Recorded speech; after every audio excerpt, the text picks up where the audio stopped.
शाम ढलने वाली है। ऋषभ और उसके दोस्त पास ही के खुले मैदान में बैठे हुए हैं। ठंडी के दिन है, इसीलिए सभी दोस्त आग जलाकर बातें कर रहे हैं। ऋषभ, मौसम काफी डरावना है। आज तो वो तुम्हारा किस्सा सुना दो। अपने दोस्त की फरमाइश सुनते ही ऋषभ के शरीर में एक सिहरन सी जाग उठी। नहीं नहीं यार, देखो मौसम बिगड़ रहा है और ऐसे में उस घटना को याद करना अच्छा नहीं है। फिर कभी बताऊंगा। अरे ऋषभ, ठंड में ऐसे भूतिया किस्से सुनने का मजा ही कुछ और है। और सच बताऊं, सच में बहुत ज्यादा मन कर रहा है कि तुम्हारी वो कहानी सुनो। हाँ ऋषभ, प्लीज बताओ क्या हुआ था। ठीक है, लेकिन डरोगे तो नहीं? नहीं नहीं। वो बारिश के दिन थे। हम 3 दोस्त, अनिमेश, अमर और मैं, छुट्टियों का लुत्फ उठाने जंगल की ओर निकले थे।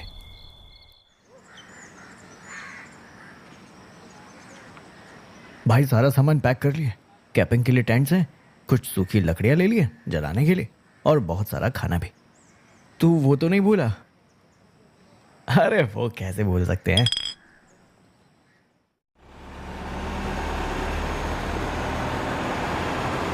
क्या हुआ ऋषभ, इतना खामोश क्यों? कुछ नहीं यार, बस ऐसे ही अंदर से अजीब सा लग रहा है, मानो कुछ गड़बड़ होने वाली है। हमारे साथ ये है तो कैसी गड़बड़?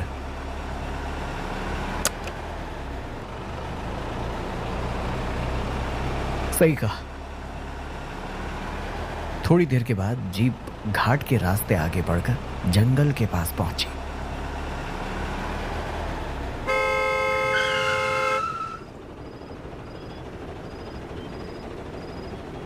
आगे मत जाओ बेटा, आगे खतरा है। कौन सा खतरा बाबा? जानवरों से हम नहीं डरते, यूं ही हमारा रास्ता मत रोको। और वैसे भी खतरा कहाँ नहीं होता। विनाश काले विपरीत बुद्धि। चलो ऋषभ, आ जाते हैं कहीं कहीं से।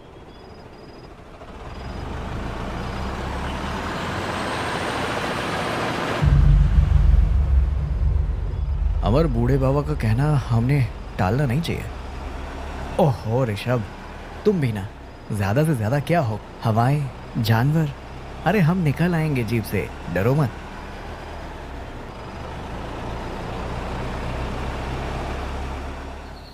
थोड़ी देर बाद वो तीनों खुले मैदान में पहुंचे। उन्होंने कैंप के लिए जगह ढूंढी और कैंप लगा लिया। तीनों बड़े मजे से पार्टी कर रहे थे। तभी अचानक वातावरण बदलने लगा। तेज ठंडी हवाएं चलने लगी, जिसकी वजह से उनकी लगाई हुई आग भी बुझ गई। धीरे धीरे वे हवा में उड़ गए। तीनों को कुछ समझ नहीं आ रहा था। तीनों जीप में जाकर बैठे। बारिश की वजह से तीनों भीग चुके थे। इतनी तूफानी बारिश मैंने मेरी जिंदगी में कभी नहीं देखी। हमें कहीं ना कहीं कभी नहीं देखी। हमें कहीं ना कहीं तो रुकने के लिए जगह ढूंढनी पड़ेगी। इतनी तेज बारिश से बाहर रहना खतरे से खाली नहीं है। हाँ, और रात भी बहुत हो गई है। चलो कहीं रुकने का इंतजाम करते हैं। दोस्तों, वो देखो, वहां एक झोपड़ी दिखाई दे रही है। शायद वहां आज रुक सकते हैं।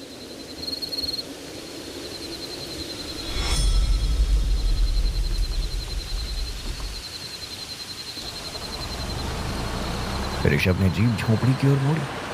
अंधेरा चीरते हुए वो तीनों झोपड़ी के पास पहुंचे।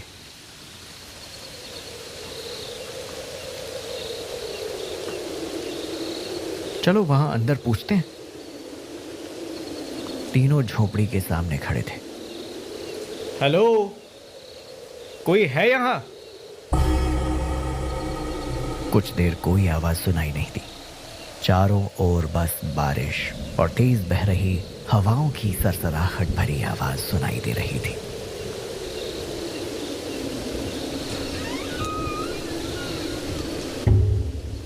ऋषभ डर से अमर की ओर देखने लगा। भाई, कुछ तो गड़बड़ है। ये दरवाजा अपने आप कैसे खुला है? तभी अचानक एक औरत सामने आई। त्वचा इतनी गोरी कि मानो अंधेरे में चमक रही हो। अपने नाजुक अंदाज में उसने पूछा, कौन हो आप? तीनों दोस्त उस औरत को देख हड़बड़ा गए थे।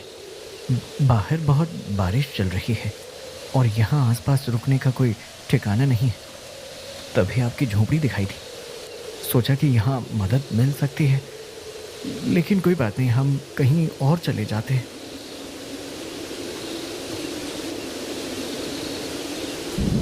रुको, आप यहाँ रुक सकते हैं। तीनों एक दूसरे को देखने लगे। निर्णय लेना काफी कठिन था, लेकिन अकेली औरत और बिन बुलाए 3 लोग, घर में और कोई है या नहीं ये जानने के लिए अमर बोला, आपके घर में कोई है? आपके पिता, भाई या आपके पति? मेरी अभी शादी नहीं हुई, और रही बाकी लोगों की बात, वो अभी आते ही होंगे। तब तक आप यहाँ रुक सकते हो। वैसे भी मेरे पापा कहते हैं जंगल में भटके लोगों को छोड़ना नहीं चाहिए। छोड़ना नहीं चाहिए मतलब? मदद करनी चाहिए, उन्हें अकेला महसूस ना हो। हाँ, तो फिर ठीक है, चलो हम बारिश खत्म होने तक यहीं रुक जाते हैं। जरूर, हमें खुशी होगी। आइए, अंदर आइए। अमर और अनिमेश तो बिना देरी किए झोपड़ी के अंदर चले गए। ऋषभ को बाहर से दिखाई दिया कि अंदर काफी अंधेरा है, बस एक लालटेन जल रहा है। लेकिन जैसे ही ऋषभ ने झोपड़ी के अंदर कदम रखा, वो अंदर का माहौल देखकर दंग रह गया। कमरा काफी साफ सुथरा था। उस औरत ने लालटेन और तेज कर दिया, जिसकी वजह से कमरा अब साफ साफ दिखाई दे रहा था। भाइयों, ये तो काफी अच्छी जगह मिल गई हमें। आप आराम से बैठिए, मैं आपके लिए खाने का इंतजाम करती हूँ। ऐसा कहकर वो औरत दूसरे कमरे में चली गई। कुछ ठीक नहीं लग रहा है मुझे, अजीब सी घुटन सी महसूस हो रही है। जंगल में इतने दूर एक अकेली झोपड़ी में इतनी सुंदर औरत, और इत्तेफाक की बात है वो अकेली है। हमें निकलना चाहिए दोस्तों, ये जगह ठीक नहीं है। अरे यार, तुझे तो चांद में भी दाग खोजने की आदत है। उनको कोई प्रॉब्लम नहीं तो हमें क्या?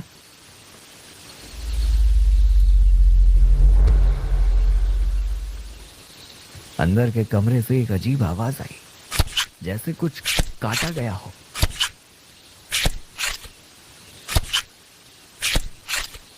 ये आवाज, शायद वो औरत कुछ काट रही है, लेकिन ऐसे मानो कोई बड़े से छुरे से वो कुछ काट रही है। अनिमेश के आंखों में भी अब डर साफ झलक रहा था।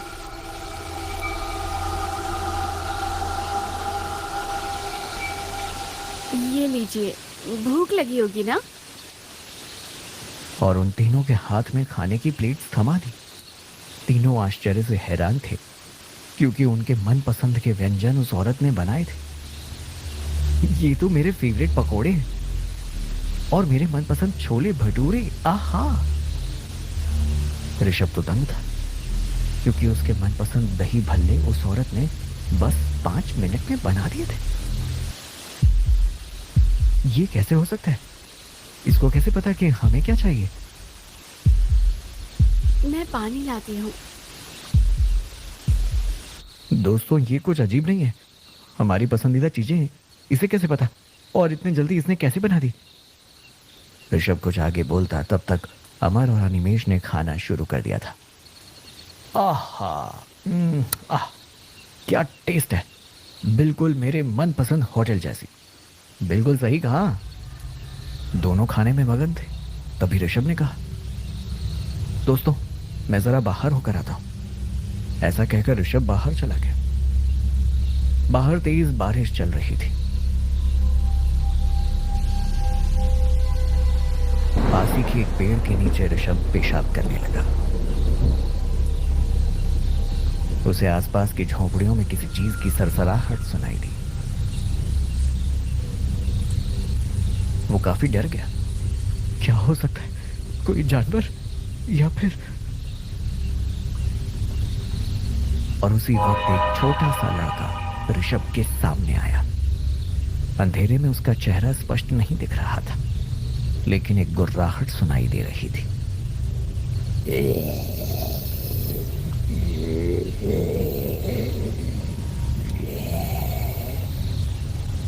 तभी आसमान में बिजली चमकी और ऋषभ को वो लड़का साफ साफ दिखाई दिया। उसका भयानक रूप देख ऋषभ के पसीने छूट गए। वो जोर से चिल्लाया,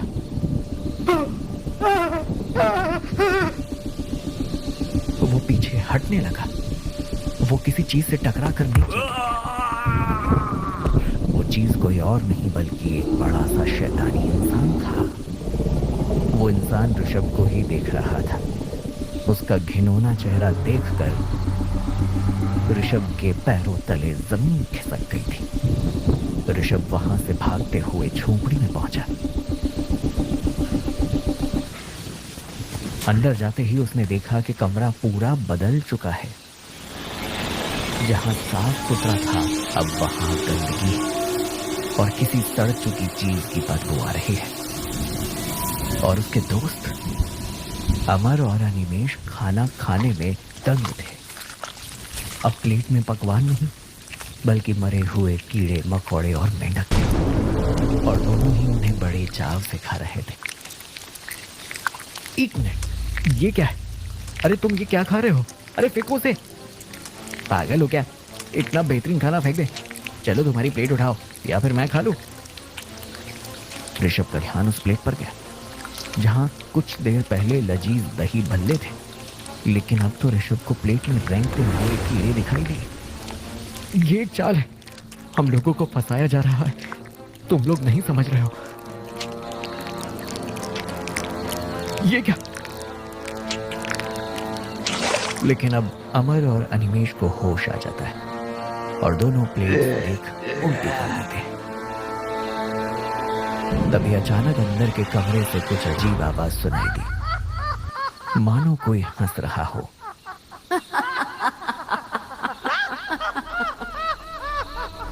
तीनों डरते हुए अंदर के कमरे में झांकते हैं। सामने का दृश्य देखकर उन्हें चक्कर आने लगते हैं। अंदर जमीन पर एक चूल्हा है जिस पर एक बहुत बड़ी कढ़ाई रखी हुई थी और वो औरत उसमें कुछ बना रही थी। कमरे में कंकाल और इंसानी हड्डियां और तांत्रिक साधनाओं की अजीब सी चीजें मौजूद थी। ओहो, अफसोस, सम्मोहन टूट गया, वरना आज तुम तीनों का गर्म खून पीने के लिए मेरे पिता और भाई बाहर कब से राह देख रहे हैं। कोई बात नहीं, सम्मोहन नहीं तो होश में सही, तीनों का शिकार तो होगा ना। उस औरत का जिस्म बदलने लगा। वो बूढ़ी होने लगी। उसका गोरा रंग बदलकर काला होने लगा। चेहरे पर बुढ़ापे की झलक दिखाती झुर्रियां उसको और ज्यादा भयानक दिखा रही थी। ऋषभ, उसके पैर उल्टे, यानी वो चुड़ैल है, उल्टे पैरों वाली चुड़ैल।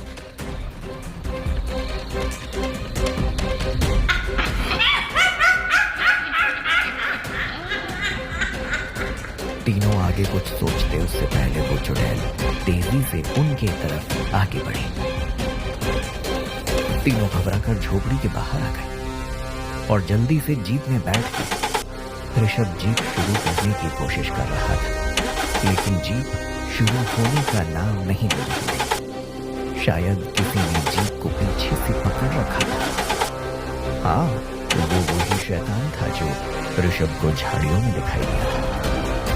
शायद वो चुड़ैल का पिता था और चुड़ैल का छोटा भाई जीप के रूफ पर पागलों की तरह कूद रहा था।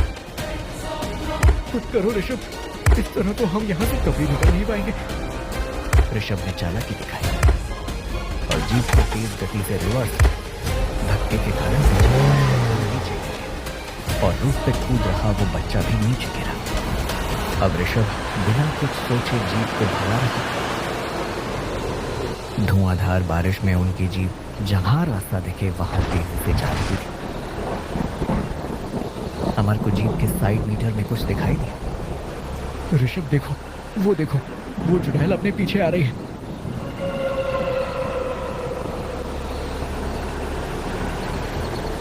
ऋषभ को दिखाई दिया कि वो चुड़ैल अब उल्टे पैरों से भागते हुए उनके जीप का पीछा कर रही थी। वो काफी डरावना दृश्य था। चुड़ैल की गति इतनी तेज थी कि थोड़ी देर में वो जीप के साथ साथ दौड़ने लगी। दोस्त, शायद ये हमारा आखिरी सफर है, हम नहीं बच पाएंगे। मुझे भी वही लगता है। नहीं, हमें कुछ नहीं होगा। अमर, तुम्हें जीप के ड्राइवर में हनुमान जी की तस्वीर दिखाई थी, याद है? उसे बाहर निकालो। अमर ने जल्दी से हनुमान जी की तस्वीर बाहर निकाली और साइड में भाग रही चुड़ैल को दिखाई।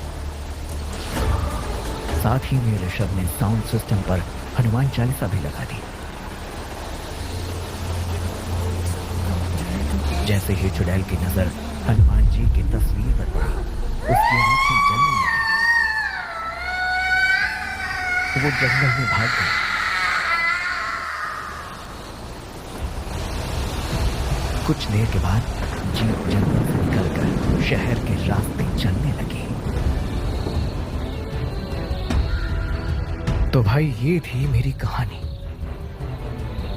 ऋषभ, तुम तो काफी हिम्मत वाले इंसान हो यार।